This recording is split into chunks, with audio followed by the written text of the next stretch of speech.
The story in a nutshell is that you have our hero of this stuntman played by Ryan Gosling. His name's Colt Seavers. He's just getting over an almost career-ending accident that he had on a film set, and maybe the last thing he wants is to be pulled back onto another movie set to reinvigorate his career as a stuntman. But the appeal of it is that his former love, Jody, is the director of this movie. And so he really goes with the desire to win her back, but ultimately becomes an unwilling bounty hunter as he's pulled into a conspiracy that could ultimately napalm Jody's entire movie. And so he just gets tangled in a web while trying to win her back and not destroy her life. I mean, she's really warm and inviting, but she's eccentric and she's as messy as the rest of us, and real and grounded. And she's basically directing her directorial debut, which is this ridiculous, extravagant sci-fi western called Metal Storm. And she's kind of in way over her head. She has huge talent, but she's under an exorbitant amount of pressure to deliver on this movie, and sort of hanging on by a thread. So the last thing she needs is this ex-boyfriend showing up to unravel everything that she's built and turn her whole world upside down. But ultimately, their feelings for each other and the chemistry that they have are going to override any desire to try and keep things profesh. I truly don't know anyone who can be as captivating and witty and funny and smart and quick-witted and yet captures the physicality of that role. He's so alive, he's so grounded and so loose, and he just becomes a hero, but the most sort of unwilling hero, and it's what makes him all the more lovable because he's so vulnerable and he's such a mess. And yet, you know, this expert, brilliant stuntman. And I think all of Ryan's exquisite qualities got to kind of blend together into one perfect role for him.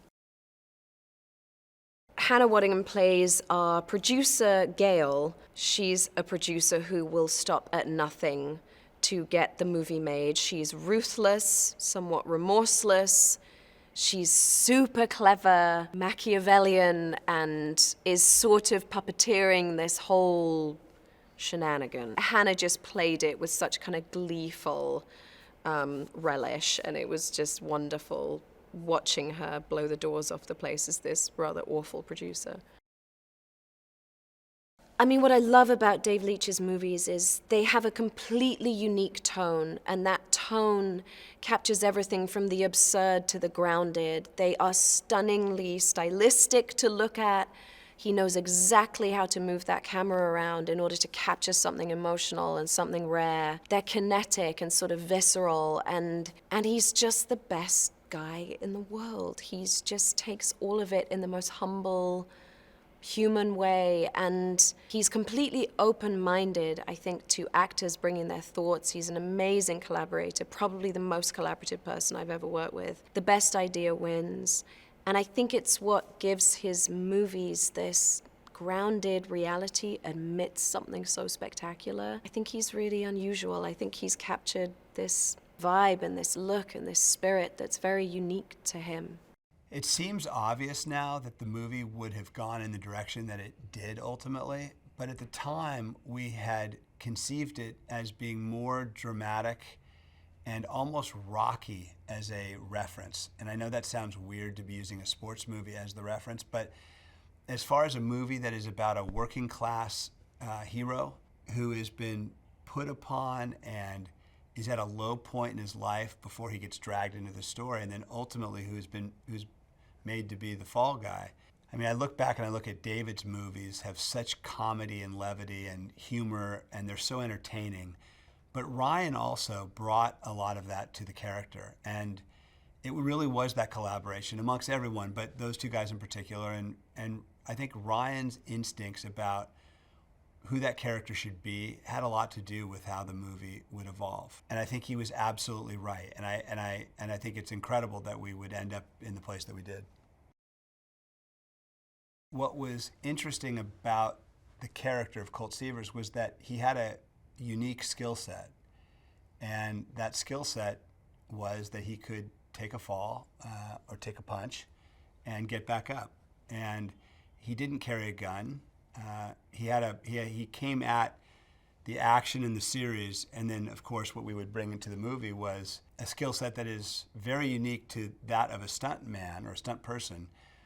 And really, I don't think anything that we'd ever seen before. Fall Guy is so fun. It is romantic. It is adorable. It is filled with action, stunts that we actually achieved, like without CG. Like, it's really propulsive and entertaining and very David Leitchian in the sense that it's like a bit atonal in all the best ways, where it's fun one moment, you know, exhilarating the next, and you're crying at some point too.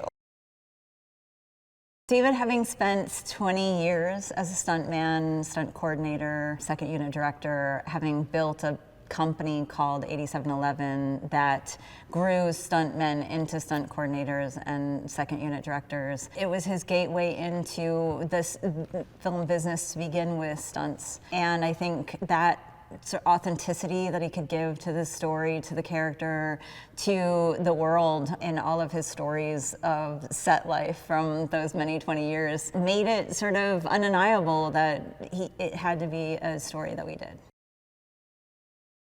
He has this way of being an everyman. And, you know, I think people don't understand that stunt men are people who are always behind the scenes. And I think that's kind of really relatable. Like, I think a lot of people work really hard in their jobs and feel unseen in what they do. And not every actor can sort of chameleon into that feeling. And that's one of the reasons why Ryan as Colt is really as special as it is. Yes, the film was about making movies, but it's really about just real people. It's not about superheroes. It's about the people who play them. It's about the people who make those films. Colt is a blue-collar hero who's just, in a lot of ways, you know, a regular guy who, you know, having a hard time in his life. He's lost his girlfriend and his job, and he's lost confidence. He's just trying to make ends meet and figure out how to be a good person and who he is, and just dealing with things that we all deal with. And Jody's the same, and really all the characters in the film. They're just very hardworking people who are doing their best and feel lucky to do something that they love. It was so tense because it was so dangerous, and you know, even though there's so much thought goes into it, the level of preparation, the level of repetition, and the way that they sort of do it in stages, and it's really everything you could do to make sure that the performer is safe.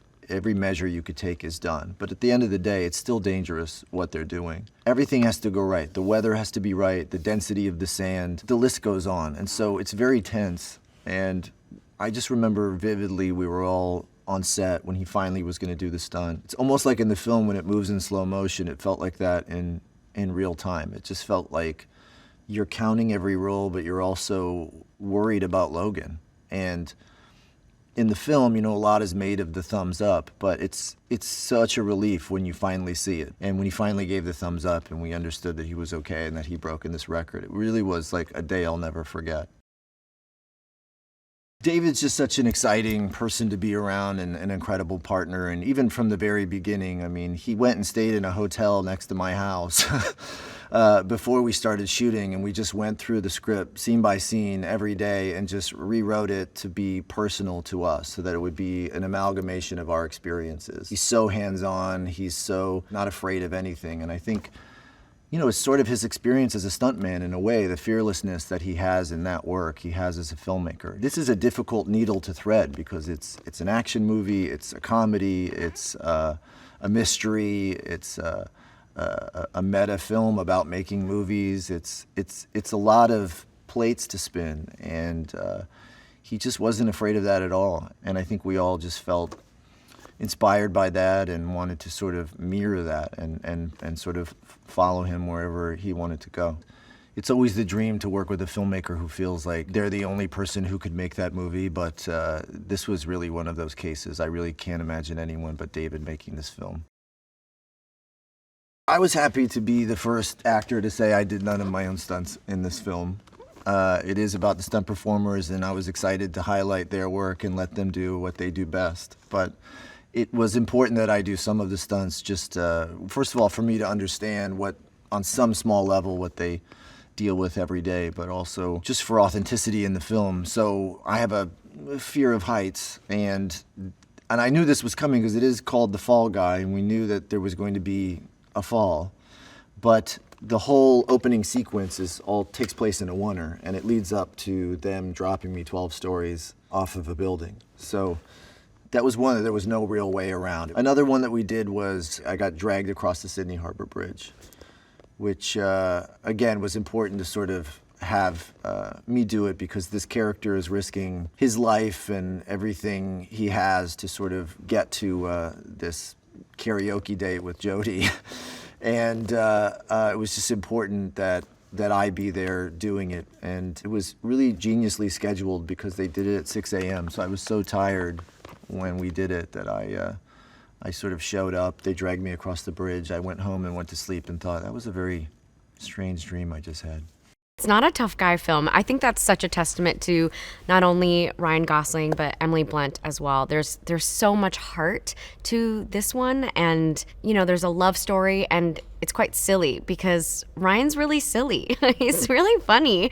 So a lot of that humor comes through, and I think the entire cast actually just has a huge heart, and so this action film feels like it has a lot of sort of sweetness to it. Yeah. Alma is my love letter to every PA I've ever worked with, every assistant I've ever witnessed.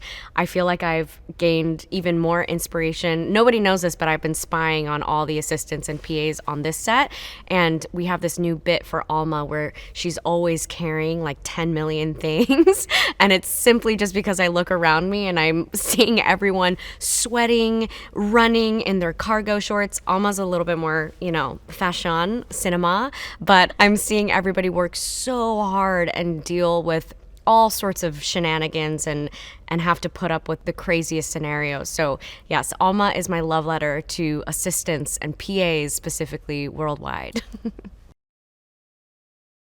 And I remember filming the first day when Alma and Colt meet. There was a lot of giggling. I'm sure everybody giggles because he's so funny. He's so funny. He's so silly. We had so much fun and lots of improvisation. And I had heard lore that Ryan really likes to improvise, and it is true. But he really is an incredible actor, an incredible collaborator. That's the thing that I think I've been most happy to witness in working alongside him is he really wants to make every scene that much more specific, that much better, and it really kind of makes the story that much more dimensional, and it truly is such a testament to his collaborative spirit. I think we're overdue for an awesome love story within an action film. I feel like that's what makes this movie extra special, is that you have that epicness of these huge fights and flips and action sequences, but the core story has so much heart and is really about two people finding each other again. And I think people are gonna really find comfort and delight in that.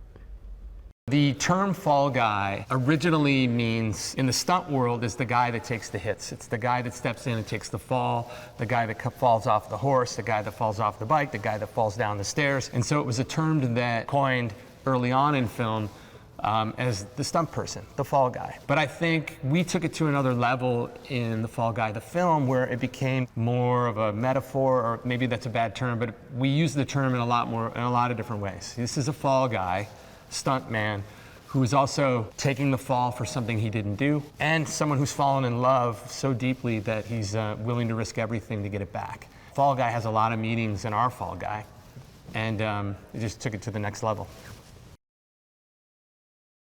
With Ryan and Emily, you have two of the greatest actors of our time, and it's humbling to have them on set. But their chemistry is really palpable, especially as these characters. I mean, they really come to set embodied, have done the homework of what these people are feeling, And from the moment I roll cameras, that energy, pops through the lens and we feel it, and everybody on set feels it. And so it's just a testament to how good they are at their craft. And you work with different actors who have different techniques, and some are more method and some are more technical. And I would say, I don't want to sit and analyze how they get to where they are. They're just very natural and professional.